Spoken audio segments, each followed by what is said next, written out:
오늘 모으시는 하나님이라는 제목으로 말씀을 잠시 나누고자 합니다.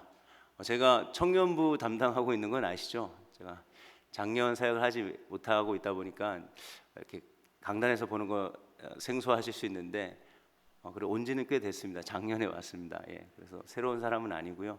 저희 청년들과 지금 미가서 소선지서 중에 미가서라는 말씀을 나누고 있는데요. 오늘 일부 성도님들과도 이 미가서 말씀 쉽지 않지만 그 가운데 분명히 우리의 힘이 되시는 주님께서 어떤 말씀을 하시는지 기대하며 함께 들어봤으면 좋겠습니다.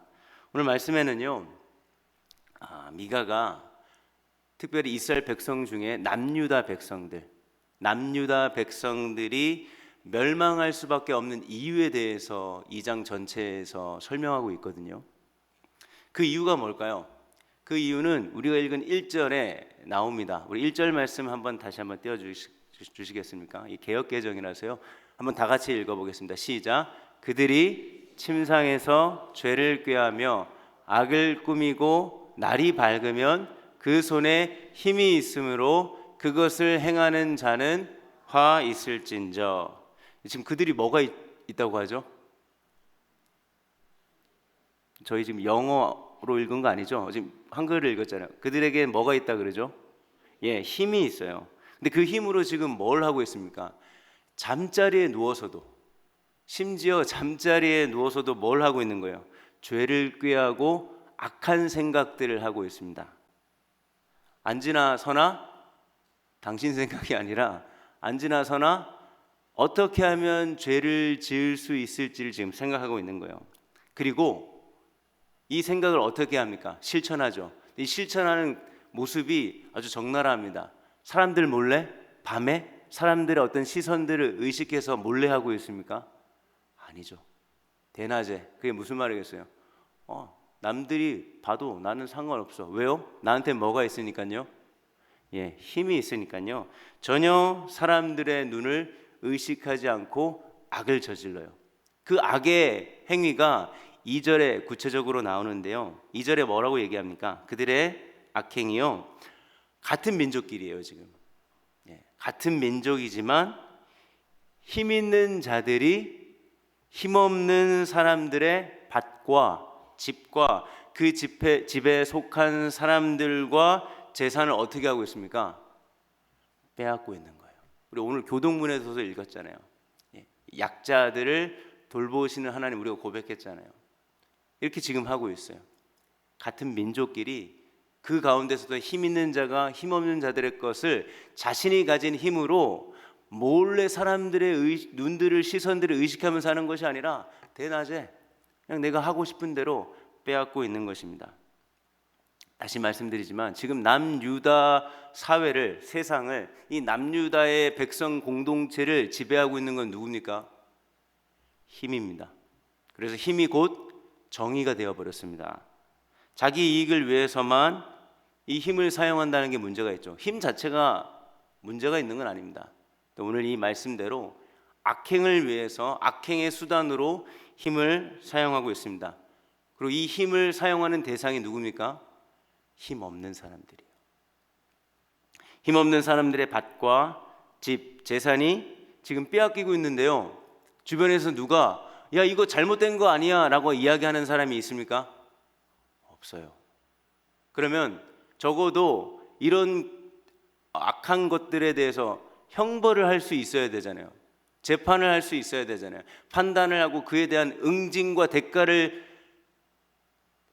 치르게 할 수 있는 사람이 있어야 되잖아요. 그런데 그런 사람도 지금 없습니다. 없으니까 지금 누가 외치는 거예요? 하나님이 미가 선지자를 보내서 남유다 백성들에게 지금 외치고 있는 겁니다. 여러분들, 밭의 주인이 누굴까요? 힘 있는 사람들의 것입니까? 혹은 힘 없는 사람들의 것입니까? 아닙니다. 실소유는 누구죠? 하나님이시잖아요. 그렇죠? 하나님께서 이스라엘 백성들에게 땅을 하나님께서 선물로 주셨잖아요. 왜 주셨습니까? 그들이 각자 받은 땅에서, 특별히 그 당시에는 농경사회니까요, 농사를 지으며 각자가 어려움 당하지 않고 자생하며 먹고 살 수 있도록 하나님의 삶의 터전을 기반을 선물로 각자에게, 각 가족에게 하나님께서 허락해 주신 선물입니다. 땅의 주인이 하나님이기 때문에요, 사람들끼리 사고 팔 수 없죠. 더 나아가서 누가 누구 거의 땅을 빼앗는다? 이건 있을 수 없는 일입니다. 농경사회에서 삶의 터전인 땅을 빼앗긴 가족들은 어떻게 될까요? 상상해 보세요. 다 털털 털렸어요. 어떻게 됩니까? 가족들이 뿔뿔이 흩어질 수밖에 없고 노예로 살아갈 수밖에 없게 되는 것이죠. 지금 이 일을 누가 하고 있습니까? 부정적인 의미에서 하나님을 전혀 모르는 이방인들이 쳐들어와서 지금 이 짓을 하는 것이 아니라 하나님을 알고 있어요. 하나님을 함께 예배하는 같은 믿음의 형제 자매들 사이에서 이 일들이 일어나고 있다는 사실입니다. 외부적으로는요, 지금 역사적 배경이 어떻게 되죠? 같은 민족인 북쪽에 누가 있습니까? 북이스라엘이 있습니다. 이스 하지 말고 용기 있게 얘기하십시오. 북이스라엘이 있죠. 근데 북이스라엘이 이미 망했습니다. 누구에 의해서요? 아수르에 의해서 북이스라엘은 이미 망했습니다. 그러니 분위기가 어떻겠어요? 남유다도 이제 자기도 자기의 나라도 언제 어떻게 될지 모르는 불안 속에서 겉으로는, 밖으로는 지금 그런 불안한 어떤 정세와, 근데 아니라도 좀 내부적으로도 좀 탄탄해야 될 거 아니에요. 근데 내부적으로도 전혀 탄탄하지 않습니다. 힘없는 자들이 힘 있는 자들이 힘 없는 것들을 아주 탈탈탈 털어가고 있는 상황인 거예요. 저는 이 말씀을 준비하면서 이런 질문, 또 하나님이 원하는 세상이 또 이런 질문에 연결이 되지 않을까 싶은데요. 이런 겁니다. 힘이 있을 수도 있고요, 없을 수도 있죠. 힘 있는 것이 무조건 잘못됐다는 거 아닙니다. 근데 중요한 건 뭐죠? 힘 있는 사람이든 힘 없는 사람이든 함께 잘 살아갈 수는 없는 것일까? 라는 질문을 해보게 됩니다. 그리고 단순히 남유다 세상만 그렇고, 야 이거 몇 년, 이게 아주 오래된 옛날 이야기잖아, 요즘은 안 그래 하고 다른 본문, 야 이 미가서는 이제 우리가 안 읽어도 되겠다, 자 그럼 뭐 다른 복음서 읽자 하고 넘어가면 너무너무 좋을 텐데, 여전히 이 세상도 남유다 시대에 있었던, 경험했던 세상과 크게 차이는 없는 것 같습니다. 농경사회 아니죠. 오늘 우리는 자본주의 사회에 살고 있습니다. 자본주의 사회에서 힘은 뭘까요? 아시면서 모른 척 하지 마시고요. 돈입니다. 돈이 돈을 번다는 말이 있죠. 돈 있는 사람은 뭐 항상 잘 되는 건 아니지만 그래도 나름 투자를 잘해서 이익을 맛볼 가능성이 매우 큽니다. 돈 없는 사람은요, 당연히 투자할 돈이 없죠. 그나마 있는 돈으로 먹고 사는 것도 참 빡빡하고 힘이 듭니다. 너무 힘들어서 어떻게든 돈을 벌려고요, 돈을 빌려서 어떤 것을 시도하고 투자를 해보는데요. 그래서 잘 되면 너무 좋죠. 근데 잘 안 되면요, 오늘날 사회는 한 번 잘 안 되면 아주 치명적입니다. 돌이키기 어려운 상황이 될 수 있다는 거예요. 그래서 이렇게 있는 사람은 항상 절대적인 건 아니지만 제가 말하는 것은 분위기를 말하는 겁니다. 있는 사람은 더 있게 되고요, 없는 사람은 더 없게 됩니다. 이런 세상에서, 이런 어떤 흘러가는 분위기 속에서 우리가 살다 보면 뭐 힘 있는 사람이나 힘 없는 사람이나 살다 보면 인생 속에서 어려움을 경험하게 되잖아요. 그렇죠? 예상할 수 없고 예측할 수 없고 이유를 알 수 없는, 우리가 계획한 것을 넘어 수많은 변수를 경험합니다. 이런 힘든 상황이 찾아오면요, 누가 힘들까요? 둘 다 힘듭니다. 근데 진짜 누가 더 힘들까요? 힘 있는 사람이 힘들까요? 힘 없는 사람이 힘들까요? 제가 어려운 질문을 합니까? 이런 힘든 상황이 찾아오면 다 힘들다고 이야기는 하시겠지만 진짜 힘들어지는 건 힘 없는 사람들입니다. 구체적인 한 예를 들어볼게요. 인간의 이기심으로 만든 환경 파괴로 지금 어떤 문제가 대두되고 있습니까? 지구가 엄청 따뜻해지고 있죠. 따뜻함을 넘어서 몹시 덥습니다. 지구의 온도가 점점 올라가고 있어요. 모두가 이렇게 덥고, 오늘도 지금 엄청 더워서 지금도 덥잖아요. 이 자리에 에어컨이 틀어져 있어도 더운 이 시기를 살고 있는데, 모두가 덥고 지치지만 특별히 힘없는 사람에게는 이 더위가 생명을 위협할 수도 있습니다. 여러분들, 우리 시대에 대표적으로 힘없는 사람이라고 하면 뭐 여러 사람이 있겠지만 대표적으로 독거노인이 떠오릅니다. 여러분, 이런 얘기 들어보셨어요? 힘 있는 사람이 폭염으로 죽었습니다. 긴급 속보, 이런 거 한번 뉴스에서 들어보셨습니까? 저는 아직 들어본 적은 없는 것 같아요. 근데 이런 이야기는 들어봤습니다.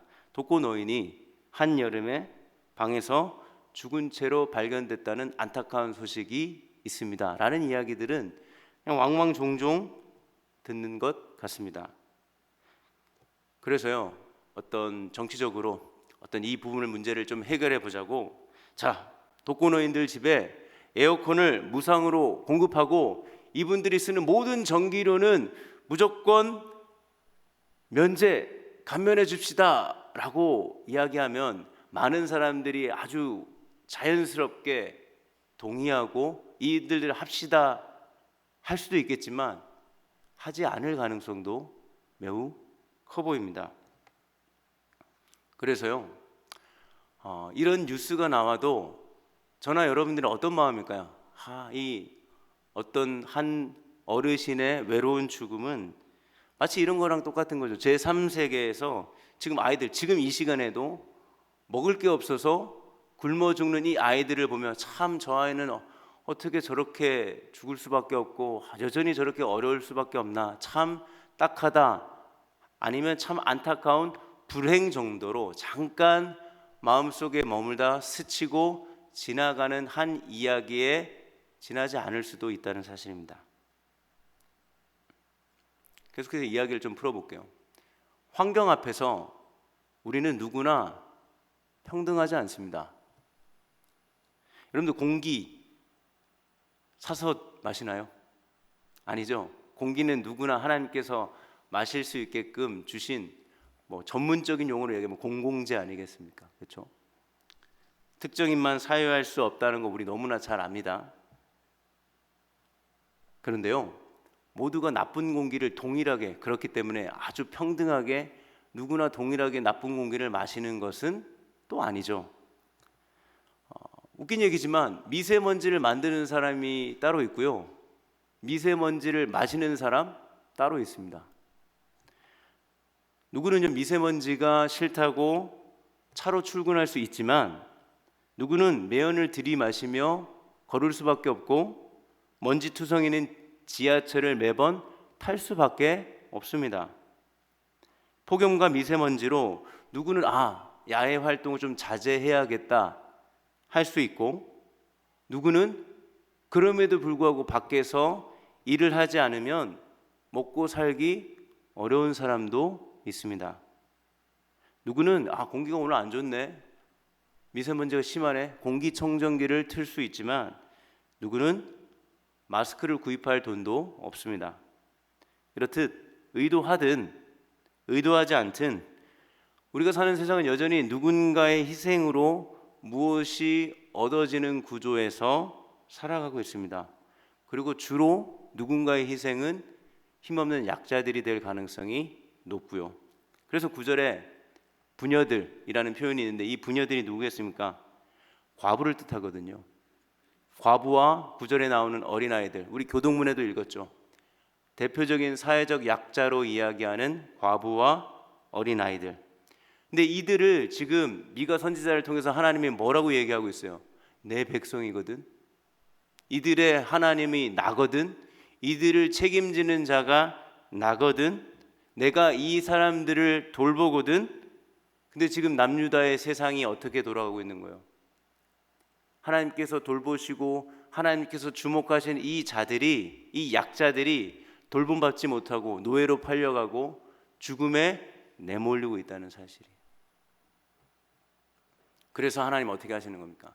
내 백성이기에, 내 자녀이기에 하나님 지금 뭐 하시는 거예요, 여러분들? 분노하십니다. 지금 분노하시며 자신의 백성을 죽음으로 내모는 자들에게 지금 미가 선지자를 통해서 말씀하고 있는 거예요. 여러분들 선지서를 읽어보면 참 어렵습니다. 어려우시죠?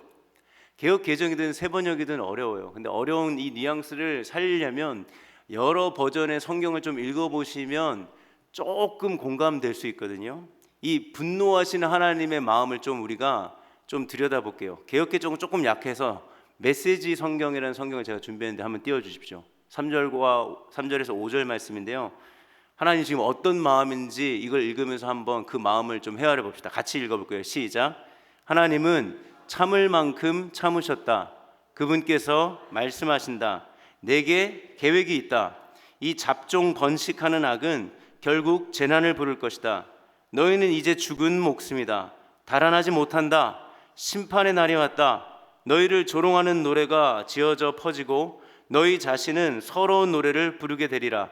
망했다. 집과 땅은 모두 경매에 넘어가고 다 빼앗기고 아무것도 남지 않았다. 채고가를 부르는 입찰자에게 모두 팔려 넘어갔다. 너희 편이 되어줄 자 아무도 없으리라. 아멘. 잠자리에서도 악을 계획하고 생각하고 있는 이 장면과 대조적으로 지금 하나님도 뭐하고 계세요? 하나님도 이 악행을 계획했던 자들에게, 그리고 그 악을 저지르는 자들을 내가 어떻게 해야 할지 고민하고 계세요. 하나님의 계획이 여기 있습니다. 그래서 어떻게 됩니까? 그들은 결론적으로 하나님이 내리시는 재난을 피할 수 없습니다. 자신이 그렇게 자랑해서 대낮에도 사람들의 눈을 신경 쓰지 않고 자기 마음대로 해도 됐던 그들의 힘은요, 하나님 앞에서 아무 소용이 없습니다. 그렇게 모았던 것, 그렇게 힘겹게 열심히 바득바득 모았던 것들은 다 빼앗기고요, 힘없는 자들이 그 어려움을 당하고 있을 때 주변에 아무도 도와주지 않았었던 것처럼 이제 이들의 편이 되어줄 자가 아무도 없다라고 우리 하나님께서 분노하시며 말씀하고 있습니다. 근데 더 놀라운 사실이 있어요. 이렇게까지 분노하면서 말씀하시면 여러분들 어떻게 하겠습니까? 그래도 정신 차리지 않으실까요? 근데 이들의 반응은 어떻습니까? 6절입니다. 6절은 세번역으로 읽으면 조금 더 뉘앙스가 살아나거든요. 한번 읽어봅시다. 시작. 그들의 예언자들이 말한다. 너희는 우리에게 예언하지 말아라. 이 모든 재앙을 두고 예언하지 말아라. 하나님이 우리를 망신시키실 리가. 지금 힘 있는 자들이 얘기하는 거야. 너희들 이런 얘기 하지 마라. 미가 선지자 이런 얘기 하지 마라. 하나님이 우리에게 이런 일을 하실 리가, 우리를 이렇게 망신시키실 리가 뭐예요? 없다라고 이야기하고 있습니다. 그러면서 하나님의 말씀을, 지금 미가 선지자를 통해 주시는 하나님의 말씀을 어떻게 합니까? 놀랍게도 거부하고 무시합니다. 그러면서 그들이 찾았던 건 뭡니까? 여러분들 11절에 보시면 오히려 이런 예언 말고 우리가 듣고 싶은 예언이 있거든. 그 예언이 뭡니까?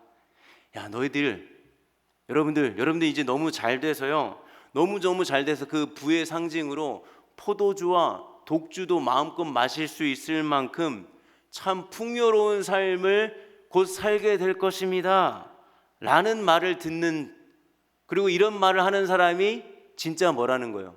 예언자다, 진짜 선지자다, 이게 진짜 하나님의 말씀이다 라고 지금 이야기하고 있는 거예요.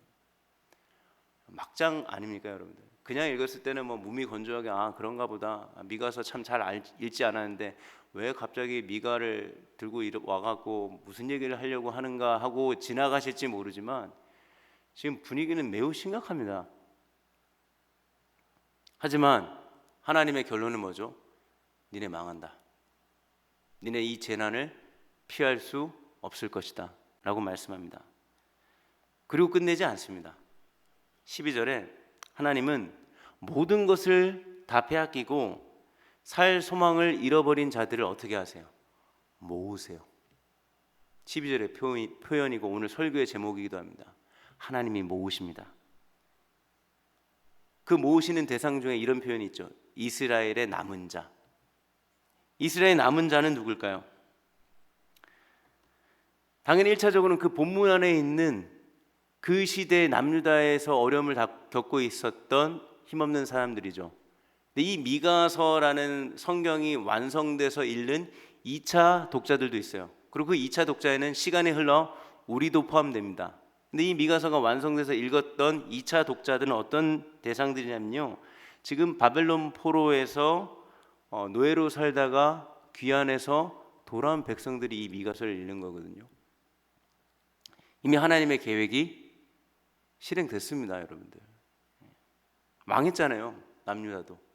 하나님이 너희들 피할 수 없는 재난 맞닥뜨리게 될 것이다. 바벨론에 의해서 망했잖아요. 그러나 하나님께서는 여전히 남유다 백성들을 어떻게 해요?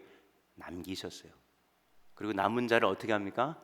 다시 지금 불러 모으셨잖아요. 그래서 미가 선지자를 통해서 다시 말씀하시는 겁니다.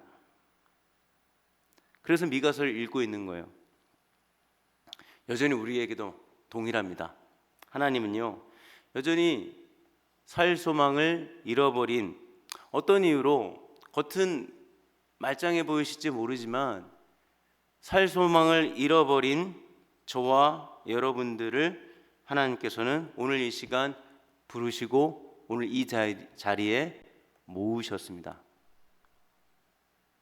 미가 있던 세상과 지금의 세상이 크게 차이가 없는 것 같다 슬프지만, 그러나 하나님도 여전히 이 일들이 반복되는 것에 무감각해지거나 무덤덤해지시거나, 야, 니네 진짜 내가 창조했지만 노답이다, 난 이제 두 손 두 발 다 덜었다, 니네 알아서 해라 하시지 않고 여전히 신실하게 이 일들이 있으면 분노하시고 화내시며 말씀하신다는 사실입니다.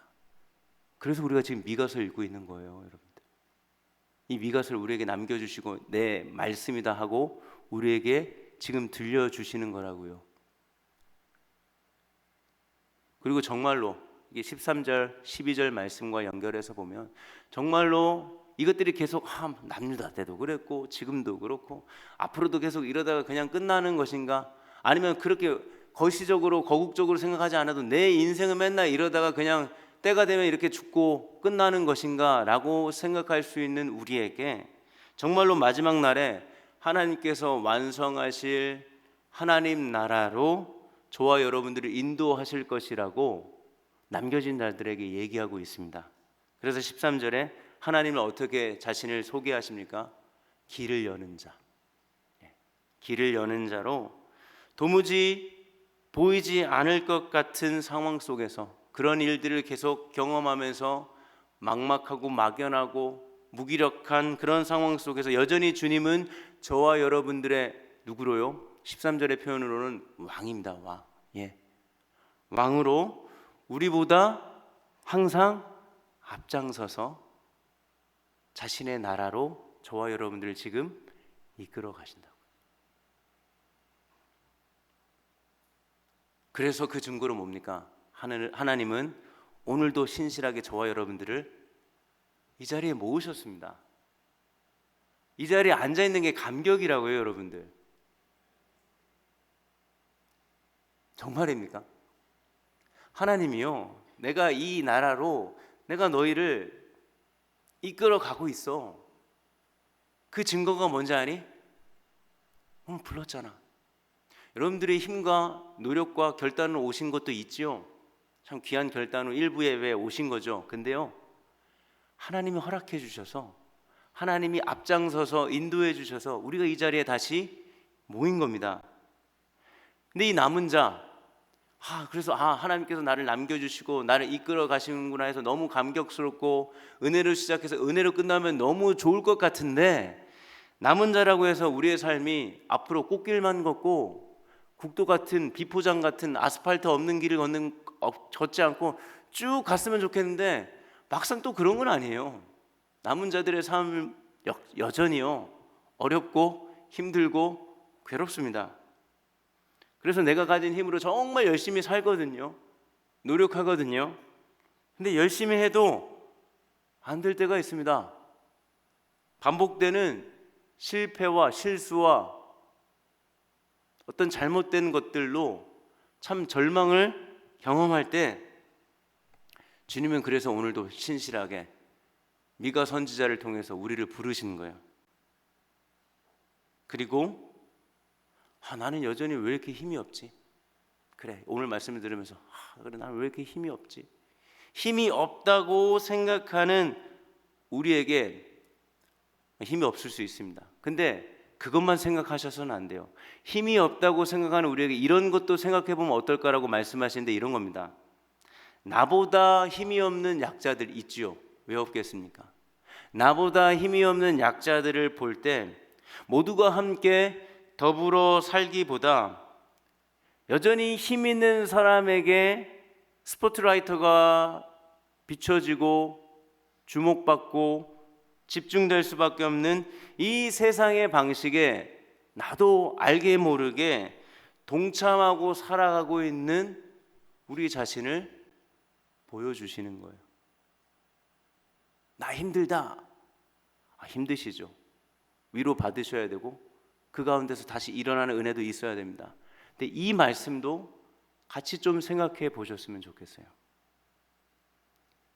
그럴 때 이렇게 보여주시는 것, 오늘 성령께서 그렇구나, 내가 그냥 마냥 힘없는 자, 나는 약자였고 나는 왜 이렇게 안 돼?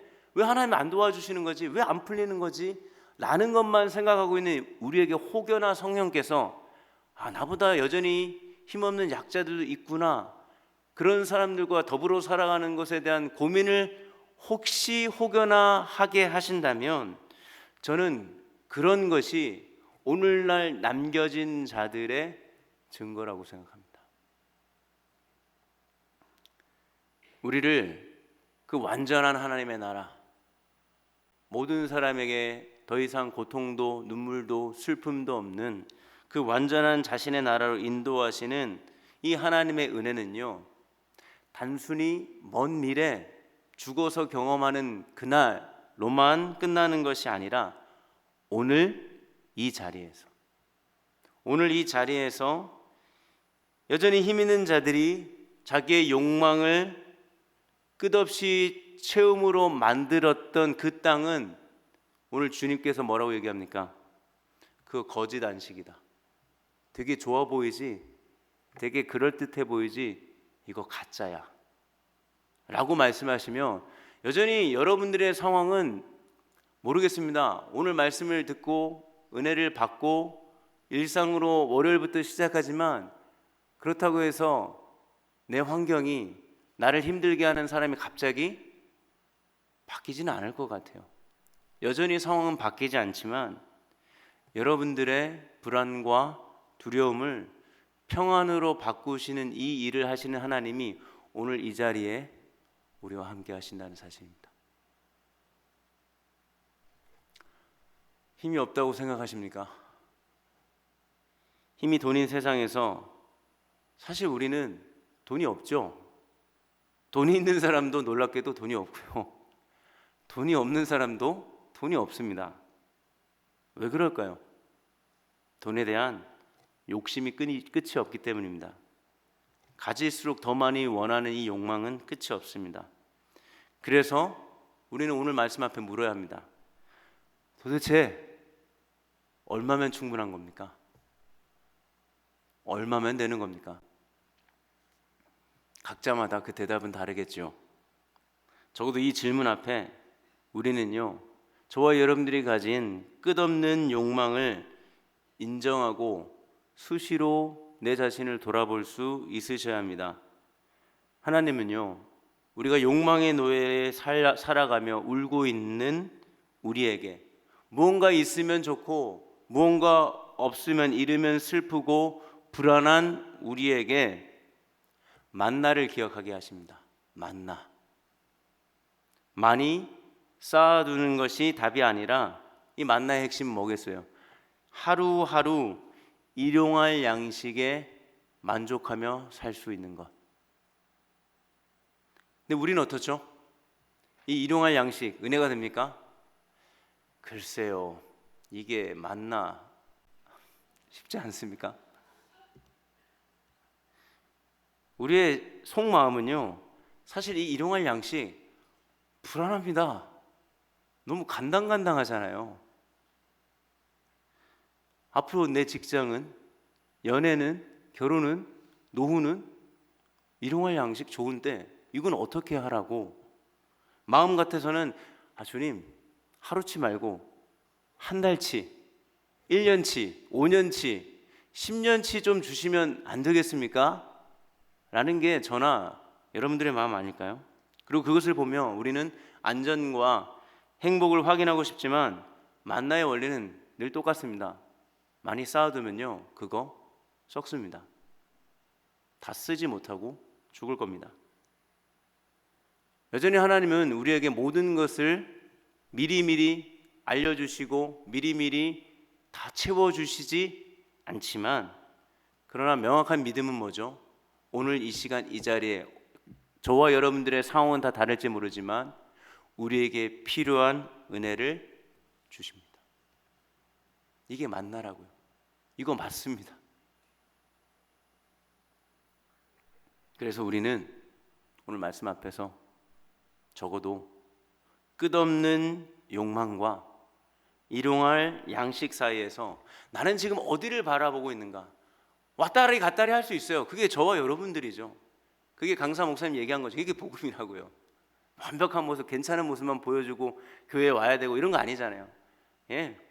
오늘 은혜 받고 한없이 다음도 한 주는 끝없는 욕망에 그냥 매여서 불안에 두려움에 휩싸여서 살 수도 있습니다. 근데 제가 말씀드리는 건 방향이에요. 여기에 있든 나는 지금 어디를 바라보고 있는가, 나의 삶은 어디를 향하고 있고 나의 방향성은 어디인가를 돌아보셨으면 좋겠습니다. 끝없는 욕망에서 벗어나 일용할 양식으로 만족할 수 있는 방법 여러 가지가 있지만 이거 한 가지만 나누고 말씀을 정리했으면 좋겠습니다. 그건 이런 거예요. 일용할 양식이 없어 힘든 사람들과 나눌 수 있는 삶의 자리로 나아가는 것. 표정이 많이 안 좋아지셨습니다. 여기도 이런 질문, 비슷한 질문 할 수 있죠. 도대체 얼마나 나눠야 할까? 아니, 또 나누라고? 난 잘 나누고 있는데 도대체 얼마나 나누라는 것인가? 하나의 정답은 당연히 없겠죠. 잘하고 계신데 제가 더 부담감을 드리는 것도 아닙니다. 그러나 각자가 하실 수 있는 대로 하고 계신다면 그대로 하시면 되고요. 너무 요즘 바쁘고 정신없이 살았다면 오늘 말씀 앞에 멈추고 다시 돌아볼 수 있는 시간이 되시면 저는 그걸로 충분하다고 생각합니다. 근데 우리가 나누는 이 삶의 패턴이 적어도 저는 이랬으면 좋겠어요. 오늘 은혜 받았다고 해서 갑자기 필 받아갖고 즉흥적으로 한 번 하고 이벤트성으로 일시적으로 한 번 하고 끝내는 것보다 여러분들의 삶의 일정한 부분들을 늘 힘없는 사람들과 함께 나누는 삶이 습관이 되셨으면 좋겠습니다. 12조를 포함해서 우리의 헌금도 좀 돌아보실 수 있었으면 좋겠어요. 그냥 냈다, 마치 세금의 한 부분을 떼는 것처럼 이거는 원래 내 돈이 아니니까 아무 생각 없이 형식적으로 그냥 내는 것, 제가 좀 그러는 것 같습니다. 근데 여러분들, 헌금의 가장 중요한 의미 중에 하나가 뭐죠? 구제입니다. 구제. 11조가 가장 중요하게 얘기하는 것 중에 하나가 구제예요. 우리가 왜 헌금을 합니까? 하나님이 뭐 돈이 없어서 우리가 하나님께 돈 드리는 거 아니잖아요. 이 헌금을 통해서 필요한 사람에게 흘러가는 것. 고린도전서는 이걸 평균케 하는 원리로 이야기하고 있잖아요. 70이 필요하면 70을 주는 거고, 그러면 다 똑같이라고 해서 다 50, 50, 50 기계적으로 주는 게 아니잖아요. 30이 필요한 사람은 30을 주는 거고 100이 필요한 사람은 100을 주는 겁니다. 그래서 그 사람이 하나님의 만나를 경험할 수 있게 하는 것. 이를 위해 여러분들이 드리는 헌금, 어떤 수고, 섬김, 별것 아닌 것 같지만 별거입니다. 이게 성경에 뭐라고 얘기하고 있어요? 이게 오병이어잖아요. 별거 아닌 거 아닙니다. 여러분들 이런 나눔을 통해서 적어도 이걸 확인할 수 있습니다. 제가 이거는 보상해 드릴 수 있어요. 여러분들이 지금 그렇게 나누는 현장이 있다면 그 순간만큼은, 그 시간만큼은 욕망의 노예가 아닙니다. 그리고 더 나아가 이런 나눔의 자리 가운데 놀랍게도 여러분조차도 여러분들이 제외되는 것이 아니라 하나님이 주시는 만나를 경험할 수 있으실 겁니다. 말씀을 정리합니다. 우리는 힘이 없습니다. 여러분들 삶에 엄청난 힘에서 살아갈 수 있는 구간이 얼마나 될까요? 계속적으로 힘이 없을 겁니다. 힘 빠지는 소리 해서 죄송합니다. 강사님은 일하지 말라고 계속 하셨는데, 우리는 현실의 벽에서 실패와 좌절을 계속 경험할 거기 때문입니다. 하지만 하나님께서 참 진부하고 참 그런 말씀 같지만 힘없는 여러분들에게 하나님께서 여러분들의 힘이 되어 주실 것입니다. 그런 하나님이 저와 여러분들을 오늘 이 자리에 예언자로, 선지자로 부르십니다. 예언자가 누굴까요? 엄청난 비밀을 이야기하는 사람 아니죠. 예언자는요, 하나님의 마음을 느끼는 자들입니다. 힘없는 사람들이 제대로 살 수 없는 어떤 상황이나 구조를 외면하지 않고 화내는 사람들, 주변에 그렇게 힘들어하는 사람들을 보며 함께 우는 사람들, 그들이 예언자입니다. 그들이 선지자입니다. 그리고 저와 여러분들을 하나님은 그런 선지자로, 예언자로 부르셨습니다. 그리고 현실의 답답함 속에서 하나님이 우리를 부르시고 모으시고 약한 자를 착취하는 이 악인이 끝내 망하게 될 하나님의 계획을 오늘 다시 미가를 통해서 우리에게 알려주시는 거예요. 지금 보이는 게 전부가 아니다. 지금 돌아가는 세상이 이렇게 끝나는 게 아니다라고 말씀하시는 거예요. 악인과 선인에게 구별하지 않고 비를 내리시는 하나님의 자비이지만 세상은요, 그 비를 제대로 활용해서 혜택을 누리는 사람은 주로 힘을 가진 사람들, 그리고 이 힘을 가진 사람이 참 공정하게 공의롭게 잘 살면 좋겠지만 때로는 그 힘으로 여전히 약자들의 것을 착취하는 이 악인들과 이 악인들이 자신의 배를 채우기 위해 만드는 어떠한 구조와 힘과 권력이 있다면 내가 이거 반드시 박살낼 거야. 왜? 내 나라는 사랑과 공의가 핵심이거든.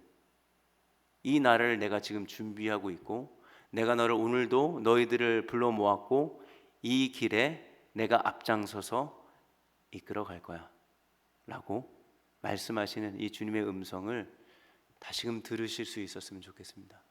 그래서 우리의 삶 속에 여러 가지로 지치고 반복되는 일들로 무기력한 우리의 삶 속에 다시금 이 소망으로 채워지는 은혜가 있고, 여러분들 주변을 돌아보시며 목장 가운데 식구들을 돌아보시며 여전히 하나님 나라가 멀게만 느껴져서 지친 누군가를 위로할 수 있는 우리 은혜선물교회 성도들이 되시기를 예수님의 이름으로 축원드리겠습니다.